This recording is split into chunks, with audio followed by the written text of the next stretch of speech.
Hello everybody, it's me again. Doing a sarcoma update. Not done one for a while.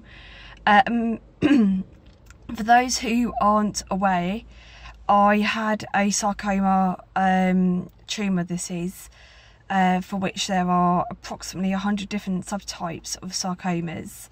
Sarcomas generally are cancerous. However, my one, which was called a giant cell sarcoma, was not cancerous. However, it did act like cancer.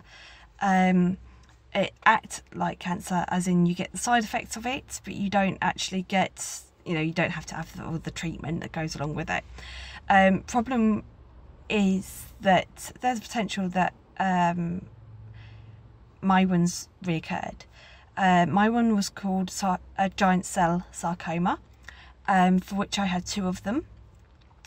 One within the tendon shelf and one within the outer part of my knee, of the right side.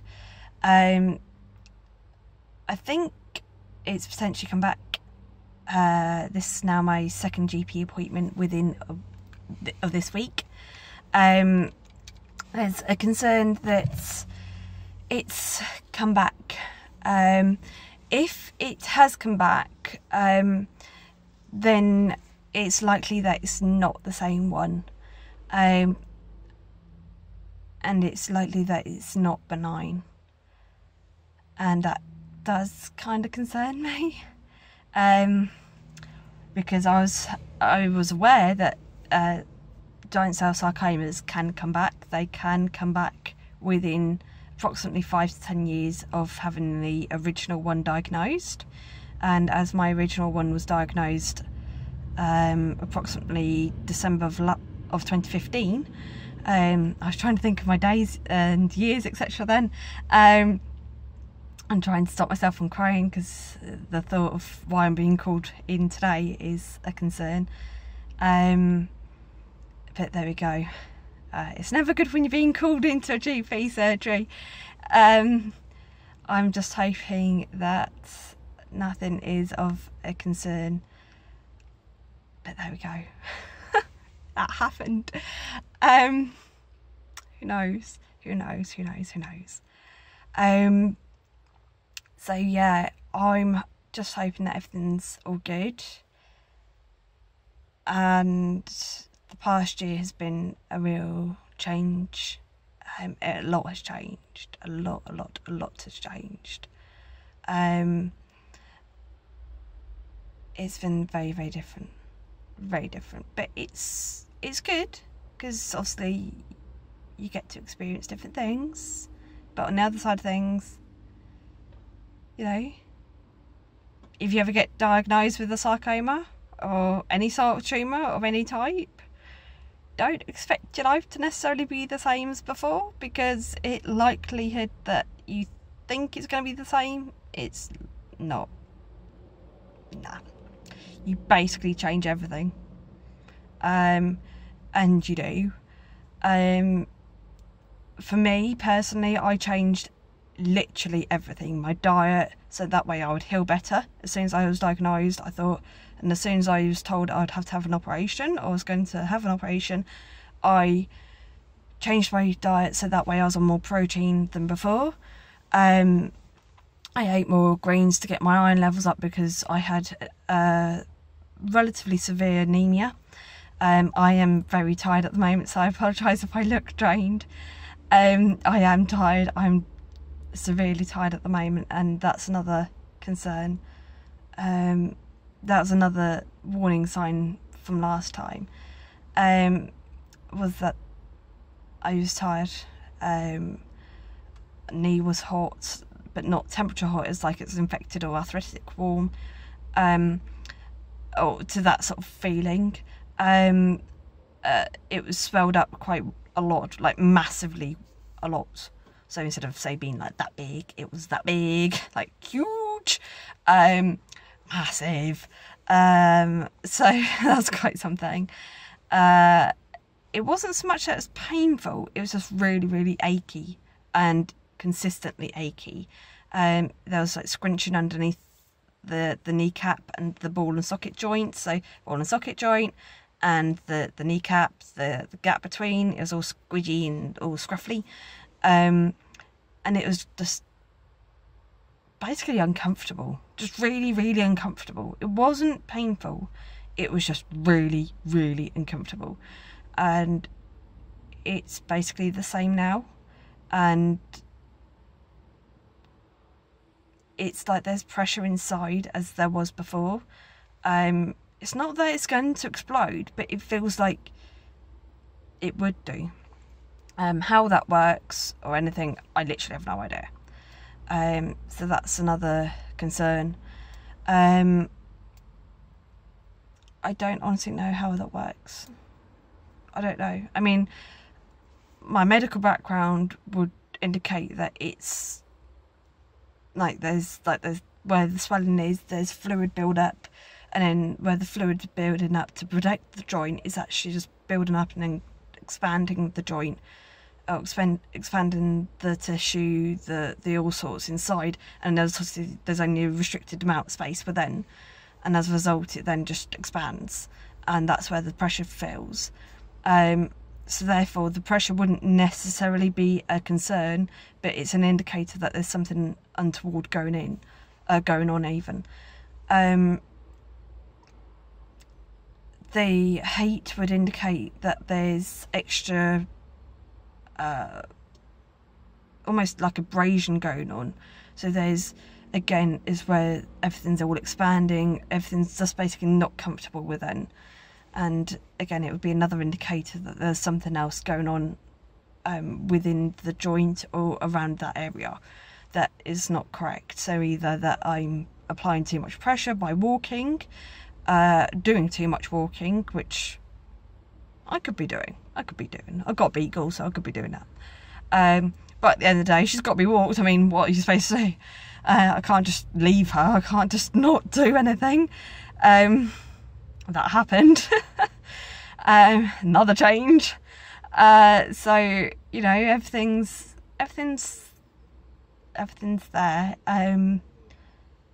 The tendon from my previous operation and the nerve that run down the back of the inside of the leg. So say that's the leg just there. It's sort of down this side here. So say this is my right leg. I'm obviously doing this, it's really incorrect here, right? So this is my right leg. And this bit here is roughly where my two fingers here, are, so you've got tendon being my tall finger here with the ring on, and then this finger being the nerve, just for example, because I probably have got this bit wrong. But they do run parallel to each other at the back of the knee, and back of the knee can be the back of my wrist, so back of the wrist. And as an unfortunate incident, they got shoved to one side, and as they got shoved to one side, either way, whether they went that way or that way, I honestly don't know. But when they did, they got essentially damaged.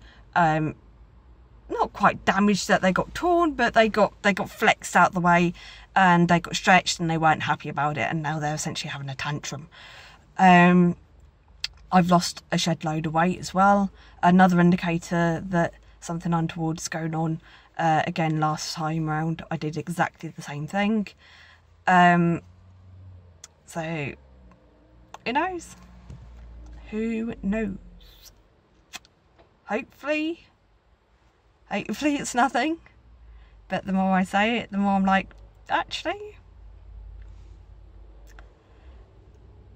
it's probably not actually just like a cyst. If it's going to be on a joint, it's probably going to be a Baker's cyst, because it's basically hard wear and tear, and it's basically just build up and pass.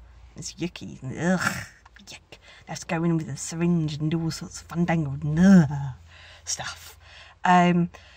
Alternatively, it could be, what other logical things could it be? Logical things. We're not going to do stupid, we're going to be logical here. It could be another tumour for A form. Don't know what ones it could be.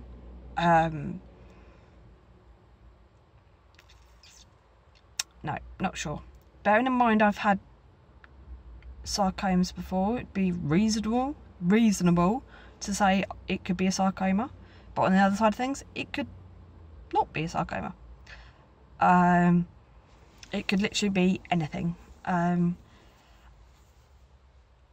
got pain elsewhere on my back where I've got 2 slits. So I've got a prolapse disc, a protruding disc, and a dehydrated disc in my lower back. A lumbar spine, so that's another thing, to which they're looking at fusing it, so that's painful. Yeah, sciatica both sides, and that hurts. This shoulder hurts as well for some reason. That's quite warm today, which this side isn't. That side's just normal. It's normal. That side's warm, like not good warm. So I'm going to mention that to the doctor today when I go and see them. It might be nothing, I'm hoping it's not, but after about 4 weeks of that being the case, and it don't feel right either. I don't know. Who knows? They may just say, actually, you're just going to have a full body scan and just be done with it. I don't know. They probably won't, because yeah, it costs money. So I don't know. Who knows? But GPs and where I'm being seen at Nuffield Orthopaedic Centre are brilliant. They've been absolutely fantastic the past, say year, 18 months. They've been really, really good. It's just that there's a lot of appointments and sometimes it gets to you. But there we go. Anyway, I'm going to end the video temporarily for the moment, and then I'll do another update later on, and hopefully everything will be positive, but who knows? I'll be coming out with bloods all over me. Who knows, the little vampires be at me and go, no, I want some more blood to do more tests. I don't know. Who knows? Literally, who knows? We'll see. And it's Easter weekend, so I get to have 4 days off with my little beagle and play with her. So that's going to be quite nice, no matter what the news is. So yeah, me and my skinny self can go and play with the little beagle. Hope everyone is well, and please feel free to ask anything that you fancy. I really have no limits on sarcomas. I really want to raise awareness on this. It's quite concerning how little is known about them, hence the videos. Take care everyone. I'll post this one first and then I'll do a separate update at a later stage. Alright, thanks. Take care. Bye.